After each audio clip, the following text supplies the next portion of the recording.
Yo, what's good, YouTube? This is Jay from TNJ. Make sure you guys hit that like button if you want to see more MLB The Show 18 content. But we're starting this All-Star breakout with some AAA All-Star action, and you're going to see some of the top prospects in baseball, especially this guy, Willie Calhoun. So this was the guy that we were actually going to try to trade for. He is a solid infielder, and as you can see in his first at bat, hitting the ball up the middle. So he's a guy to keep your eye on as the trade deadline looms. I mean, look at that hit right up the middle. I like to see that from a young guy hitting the ball hard. Here's the top prospect in baseball right now, Ronald Acuna. Shohei Ohtani would be the top prospect, but he's had enough MLB service time to move him away from that list. So now Acuna moves up to the top spot, and here he is starting out the game with a hit up the middle at the leadoff position. He's going to be a star one day at the major league level. And here is a fan favorite, Vladimir Guerrero Jr. He is definitely going to be probably a 40 home run guy when he gets to the major leagues. He's got amazing power, but in his first at bat, we do get him to ground out to first base. So here's our guy, Yu-Chang Chang, our lone all-star at the AAA level, hitting only, close to 240 or so in his first at bat, getting a curveball, but look who robs him. I mean, that man Ronald Acuna is the top prospect for a reason. He robs Yu-Chang Chang there. So Vladimir Guerrero Jr. comes up for his second at bat in this game into the third inning, and he's going to get a nice pitch to hit low, and he's going to drive that one to right field, just displaying the power there and the potential with that bat. He hits the ball hard to all fields, and here's Willie Calhoun up for his second at bat here, a guy to keep your eye on, like I said earlier. And in his second at bat, he's going to hit a lazy liner to second base. So now Yu-Chang Chang comes up for his second at bat. He hit the ball hard in his first at bat. Now he's coming up for his second at bat, and on a 2-2 count, gonna strike out with some high heat that time, and hopefully he turns it around on the next at bat. So here's his third at bat, and like I said, he's hitting 241. He's hit 7 home runs. He's kind of been our lone bright spot in AAA along with Monty Harrison, but he kind of cooled off a little bit. So he started out hot, cooled off, but I'm gonna look for him to finish in AAA. I want him to finish strong. So here he is for his final at bat, 1 for 3 up to this point in the 9th inning, and here he's gonna deliver with a hit to the right side, and the runner is gonna hold up at third, but eventually our AAA side goes on to lose this game, and that is going to be a pretty good game from Yu-Chang Chang. I want to see what he can do versus the league's best, and he does so. So he comes away with 2 hits, 2 for 4, but Ben Gamel ends up with the MVP. He actually, he's actually a pretty good prospect as well. So looking at All-Stars now, let's look at the All-Stars. So Domingo Santana makes the All-Star team. He hits 317, and he ends up making the All-Star team. So going through each position here at catcher. So let's start at actually closer here. So let's look at some young prospects that they're not prospects, but young guys we might actually try to trade for.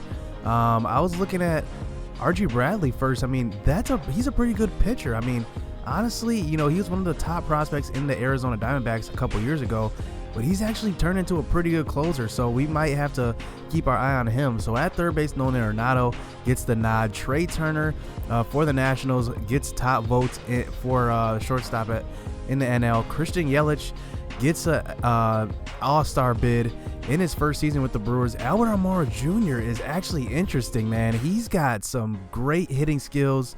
He could be better at fielding, but I mean, he's a good hitter, a young fielder that's coming up in the league. Bryce Harper leads the way at right field, and look at the pitching rotation. Clayton Kershaw, no surprise there. He's 13-2, and even Dallas Keuchel, he made the All-Star game after going from the AL to the NL. He's still in the All-Star game. And look at Brent Suter. I mean, he was actually top, at least close to the top there. He had some votes in the NL, so it's good to see another Brewer there getting some All-Star votes. But here in the AL, look at Hector Santiago. He is 7-1 for the White Sox, and the White Sox, they're probably expected to be one of the teams that are rebuilding, but they're actually doing really, really good this year.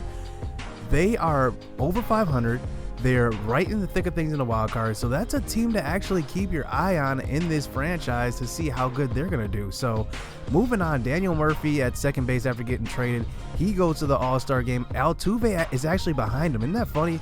They have two infielders, both at the same position, both at the top votes in the AL, Altuve and Murphy. So good thing they actually moved Murphy to first base. It looks like they have him listed here at second base, but on their roster in the lineups they actually have him at first base. So Altuve is not on the bench.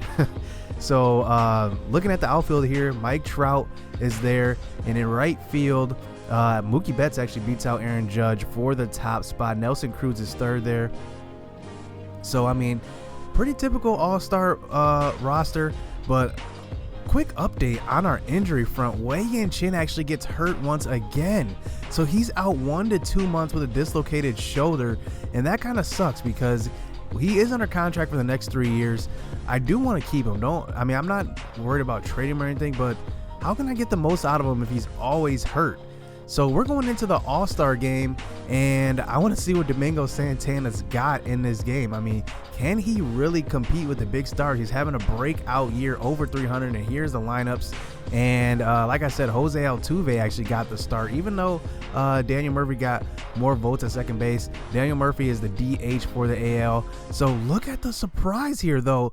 There must have been some type of injury, because now JT Realmuto, who was fourth in voting in the NL, he somehow gets into the game. So neither Domingo Santana or him started in this game, but JT Realmuto in his first at bat coming in to pinch hit in the 5th inning gets a hit down the line. Second guesses a double on that one, but it's nice to see another all-star. So we end up with 2 all-stars throughout our whole roster, and Domingo Santana and JT Realmuto. So that's a good sign going forward, knowing that we can put together some all-stars. So here's Domingo Santana coming up for his first at bat in the 5th, but he gets jammed, pops it up to the second baseman, and that's gonna be Altuve, I believe, and he's gonna be out on that one. So JT Realmuto comes up for his second at bat. We're only gonna show our team's at bats. He's 1 for 1 up to this point, so 2 outs here. Guy on first and second, and he swings at a pitch in the dirt, and that's gonna be a strikeout for JT Realmuto to end the 6th inning. So now Domingo Santana is going to come up 0 for 1. I want to get him a hit. He's actually slugging over 550, so I want to get him a nice hit here. I want to let him hit the ball hard. So now in a 3-2 count, no outs here in the bottom of the 7th inning. He's going to get a nice pitch to hit over the middle. He's going to drive this one down the right field line. He's going to round first, head to second for a nice double. So both of our hits from JT Realmuto and Domingo Santana both down the right field line, and it's good to see them hitting the ball hard versus the MLB's best pitcher. So now JT Realmuto comes up one more time for his last at bat here in the 9th inning, and this time he's going to hit a liner to left field, and that one is going to be caught, and that's actually going to be the last out of the game, and the AL is going to come away with the victory over the NL. Good thing that doesn't decide home field advantage anymore, because yeah, that would be bad, because the AL is probably better than the NL right now. But Mike Trout gets MVP. He goes 1 for 3 with a home run, 2 RBIs, only scored 3 runs, and the NL actually was shut out, 0 runs in this game. So you know, the AL, like I said, showing out. Corey Kluber gets the win, and he actually doesn't even strike out anybody. He only pitches 1 inning, but he gets the win. So you know, I want to look at something that came up after I quit out this game. Domingo Santana, we actually got a trade offer for Domingo Santana for Gabriel Noah. I mean, a B potential, 73 overall starting pitcher. I'm going to say no. I mean, this is a no-brainer. Only 1 year younger than Domingo Santana, and they tried to get him from me. I don't think so. I mean, there's no way that I'm trading. And I actually got quite a few offers for Domingo Santana, but that one's 100% no. So I want to show you guys one last thing.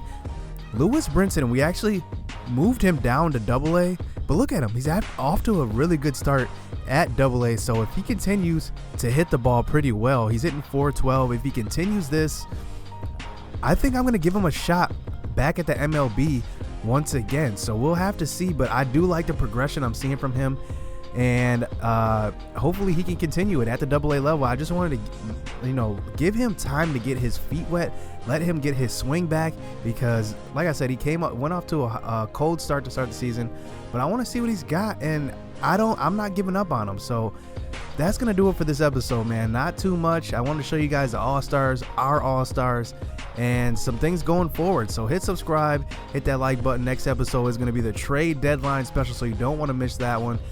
Crazy things might happen, so let's get into that. Let's go.